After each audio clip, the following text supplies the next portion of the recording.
Denver says some neighborhoods have too many pot shops. Well, the market really blew up in Denver. I mean, stores, cultivations everywhere. State regulators want RTD to give riders more information about slow train summer. We've asked for updates every 48 hours. The women who keep downtown Denver's offices clean say they want more pay and they want to be treated decently by their bosses. They want to work with dignity and respect. The plot of land, long fenced off and neglected, has new life. This is our newest community garden, right in the center of the city. All that tonight on Next. Can a neighborhood have too many weed shops? Parts of Denver really test that. Now the city is stepping in to say you can have too many. Our Mark Salinger has the story.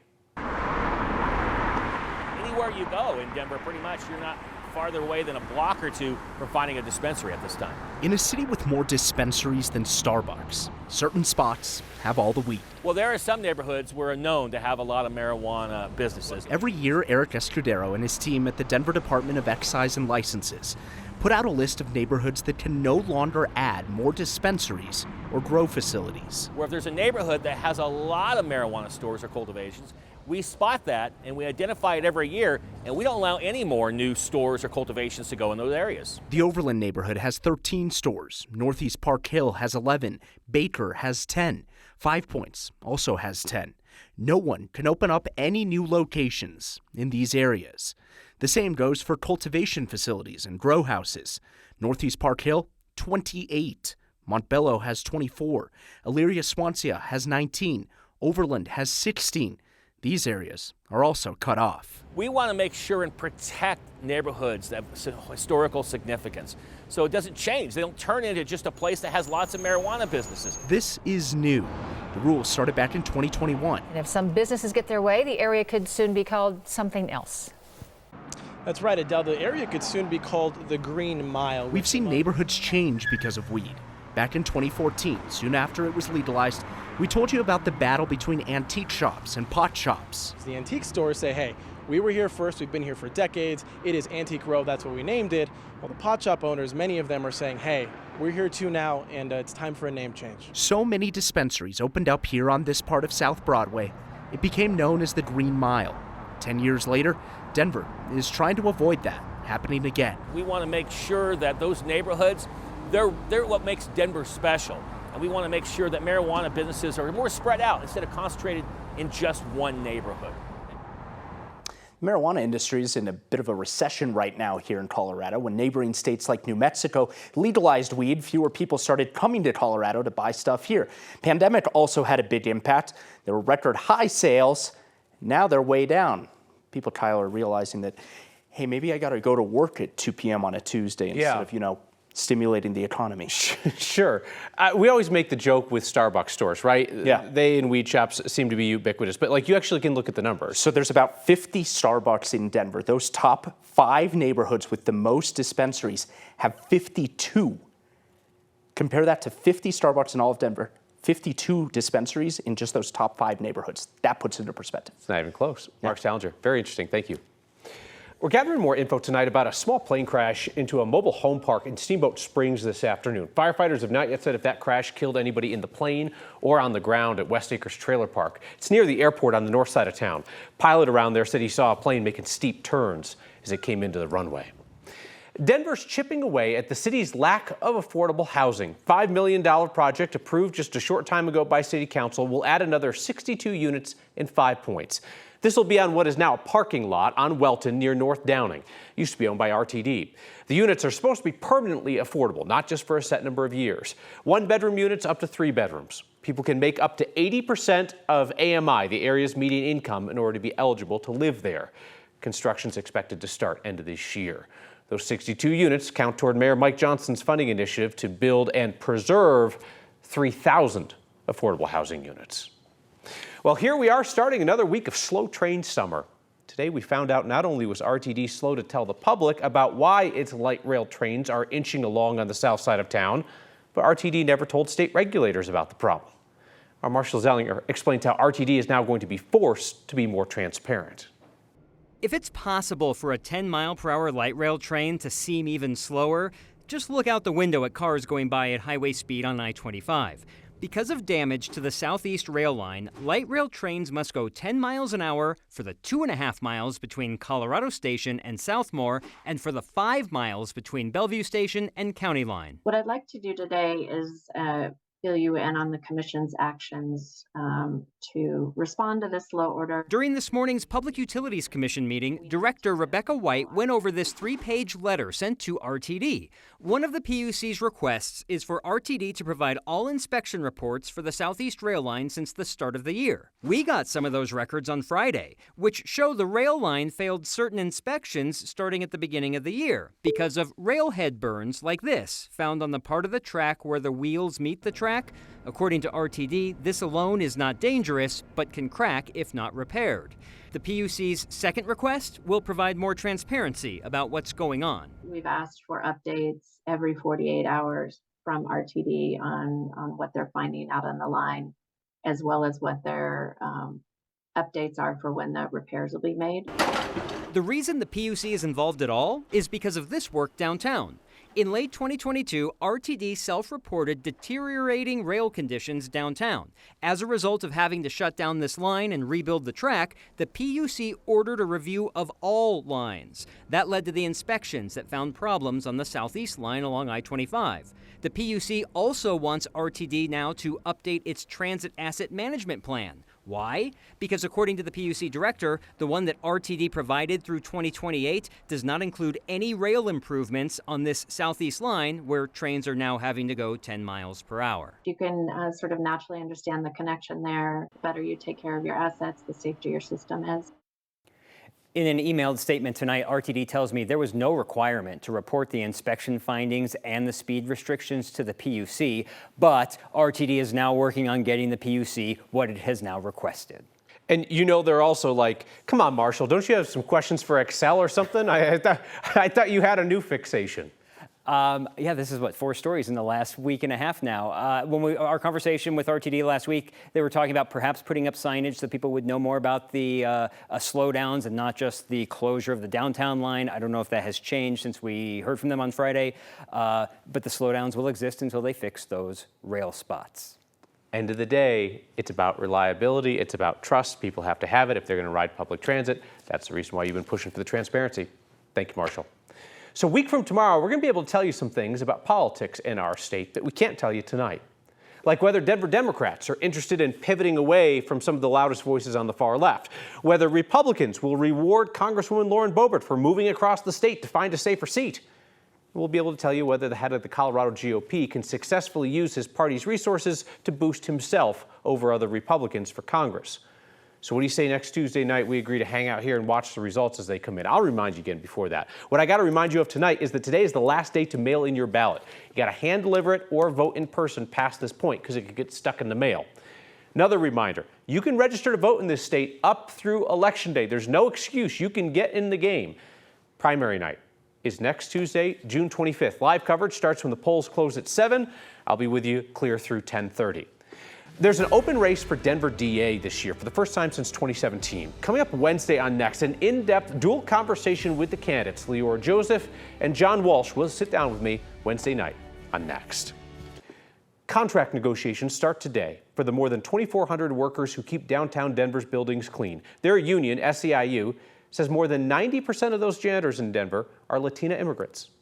They want to work with dignity and respect. This is an industry such as other industries, domestic worker industry, home care worker industry, janitorial, our airport workers, where if you have a high proportion of women of color, that, it is an industry that many times folks take advantage of these workers. Que la gente está emocionada, está lista, quieren pelear por lo que se merecen. Ya estamos cansados de decir un poquito, dijimos ya basta, ahora vamos con todos. Definitivamente se tienen que hacer cambios para asegurarnos que los conserjes que representamos no necesiten tener doble trabajo, triple trabajo. So this is the start of those contract negotiations. We'll see where they lead. In 2021, same union, SEIU, led a janitor strike at DIA, one that ended with raises and a number of other concessions. Hey, may I make a recommendation? I want to point you towards some excellent work that is being done by other journalists in town. She's become this larger-than-life figure who liberals despise and conservatives love. seemingly no matter what they hear about her. The team behind CityCast Denver has a new podcast series, Lauren Boebert Can't Lose. This is a deeply researched and exceptionally fair portrait of the rise of Colorado's best-known politician and all of her controversies and her unique appeal to some voters. Now, Boebert's critics are quick to dismiss her. The podcast Lauren Boebert Can't Lose does the exact opposite. It leans into her life story and her actions in and out of office with an eye to understanding Boebert's rise to power. You can find a link to the full series, 4 episodes out so far. They're excellent. You can find that link on next social media pages or on our recommendation page at 9news.com. Hey, your latest Word of Thanks microgiving campaign is a real strong show of support for the LGBTQ community as they've been targeted by hate and bigotry in Colorado right here during Pride Month. Counting the weekly and the monthly donations, which are still being tallied, you've raised about $30,000 for the Center on Colfax's free mental health counseling program. No insurance, no referral, a dozen free counseling sessions. Your generosity has not slowed down for 209 weeks and counting. You've raised $12.6 million for Colorado's nonprofits through the Word of Thanks. If you know of an impactful nonprofit that could use our support, shoot me an email next at 9news.com. You know, I wanted to support a charity, and all this done has led to frustration. A Coloradan's new Vanity plate, that's a pretty good one, led to a whole mess because there was an imposter out there. And keep your distance, trail is shut down to protect some eagle eggs. That's next. Guy spent about $180 to buy and register a Vanity license plate from a charity auction. Ended up costing him a bit more than that. The Vanity plate says, "Move over." That's a pretty good one. Luke Wagner says he got charged $75 for tolls on E470 that he did not owe, because it turns out somebody else was driving around with the exact same license plate.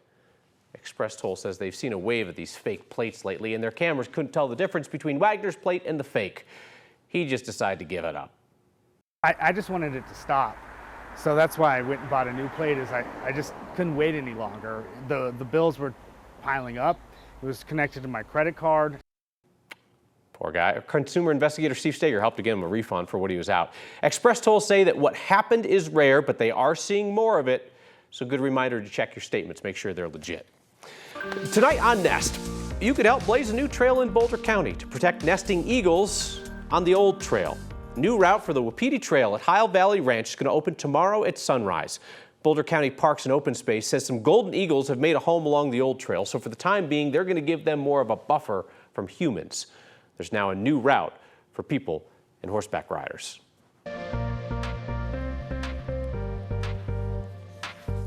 Up to 99 degrees today, Kathy Saban. Ooh, warmest day of the year, Kyle, and just missing a record by 1 degree. Tomorrow will be 20 degrees cooler, compliments of a cool front that will move in overnight tonight. That's right, we're running a good 10, 20 degrees above average for Denver and eastern Colorado.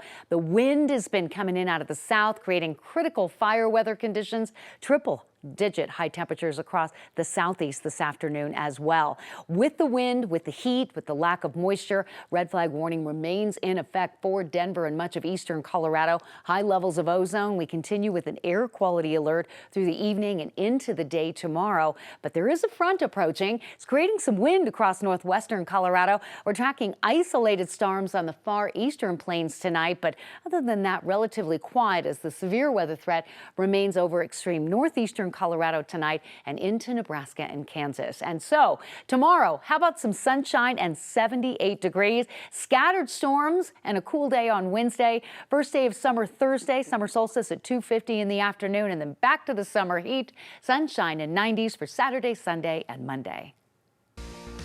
People in downtown Denver are getting their hands dirty, and it is turning out to be a delicious experience for them. There's been a lot in downtown Denver, fenced off for years, that's now back open to the community as a beautiful and newly useful spot. I am planting in our new garden at the 17th Street Garden. It's got a nice healthy tomato plant here. Many of the people downtown live like I do in a condo or in an apartment and maybe don't have the space where they live to have a garden. or have been gardening, on their patio, which is great, but not quite as fun or great as having a dedicated box and dirt to play in. Denver Urban Gardens, we support 200 community gardens and 20 food forests across 7 counties in Metro Denver. Linda Apolipsius, Executive Director, Denver Urban Gardens. This is our newest community garden, right in the center of the city. The community gardens do provide access to fresh organic food that otherwise would cost, significantly more. So the 17th Street Garden has 32 plots. And each plot typically supports 1 to 4 people. So this was really designed initially about 20 years ago with this whole Central Platte Valley development. I'm Anna Jones, and I am the manager of the Central Platte Valley Metropolitan District. We are looking at an area that is very dense, and how do we provide opportunities and access to a bunch of people? And this really hits that nail on the head. We think this is such a great example of how people can really dig in the dirt, grow their own vegetables. Fun getting your hands dirty? Yeah, just a little bit. It's really exciting to be a part of this and have something so great in our community and bringing people together. I'm very excited to get this space kicked off. That 17th Street Community Garden is tucked between Wewata Street and Chestnut Place on 17th near Union Station. Along with the garden plots, there's also a stage that will be used for live music and events. When we return, answer to your great question, thank you, Marissa, answer to your great question about liquor stores versus pot shops in Denver. And one of you wants to talk about a weightier time here on Next. The most Colorado thing we saw today, it's a Father's Day gathering. Beth Walter from Wheat Ridge spotted this elk family up at Rocky Mountain National Park. There's the proud dad walking along near the road. The calves were back and playing in the snow there, but just a family out for a little Father's Day outing on Father's Day weekend, like so many of us did. Oh, there they go in the snow, having a good old time. Feedback tonight from Maggie in Aurora. Maggie writes in to say, let's take a look. What did Maggie write? As I'm in real time watching Next, I had a flashback of you during COVID when many of us were stuffing our faces with not so good goodies. Maggie says, now you look and sound so much better. Not sure if that would be a compliment or an insult or both rolled into one, but I love it. And that does take me back to pandemic days when we turned my super obvious weight gain into a contest on Next. So thanks to the close to 300 people now who have guessed how much weight I have put on during the quarantine, there's no shame in that game because I know a lot of people are in that boat. And out of all those guesses, the very first person to guess correctly 13 pounds was Taggart Morrow. Also, our appreciation to Cheryl Loudenbach, who decided to do a side-by-side photo.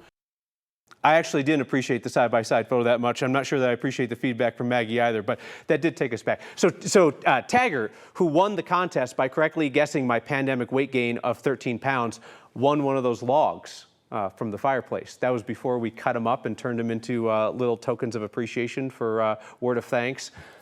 Cheryl guessing 23 pounds. How much do you think that beard weighed?